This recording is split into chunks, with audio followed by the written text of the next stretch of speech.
different opinions. The pressure on, though. We got that midnight deadline and so many moving parts going on right now. Let's bring in our political reporter, Marianne Ahern, on how this huge decision impacts those in power.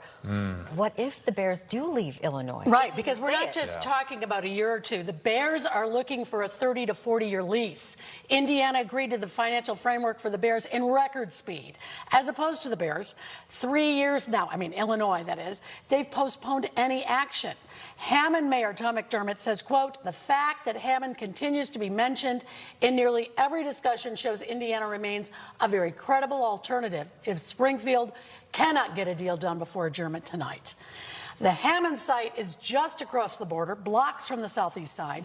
Critics, though, they say there are environmental concerns there. Mayor Johnson has counted on if the Arlington Heights deal did not go through, maybe the Bears would come back to the city. But as stadium expert Mark Gannis sees it, that is a big risk.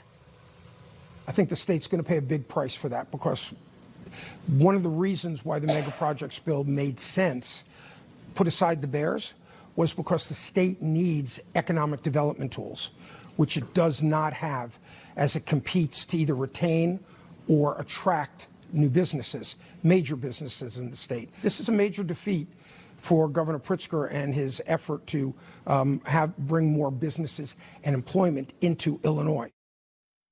In Gannis's eyes, Chicago, it sees it all as all or nothing. They're not willing to be a team player for an Illinois win, and that is causing this headache tonight. Chicago's getting in the way, he's saying. Right. And we have to ask, Gannis said how this is going to impact Pritzker politically.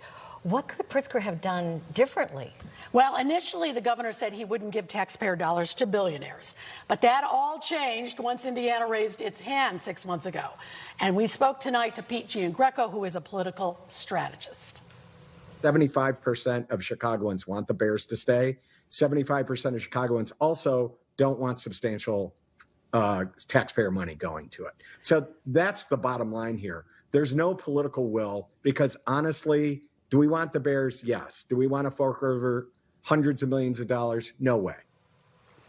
No one, however, wants to wear that jacket that the Bears left the city on their watch. And that's where we stand at this hour. And you mentioned the city getting in the way. Mayor Johnson has kind of hinted and glimmered that maybe there's a chance they can come back to Chicago. Does that get in the way? Does he bear some of the responsibility? Certainly, that's what people are talking about tonight. He, in fact, helped the Black Caucus lead the way in saying no way to the mega projects bill in Arlington Heights.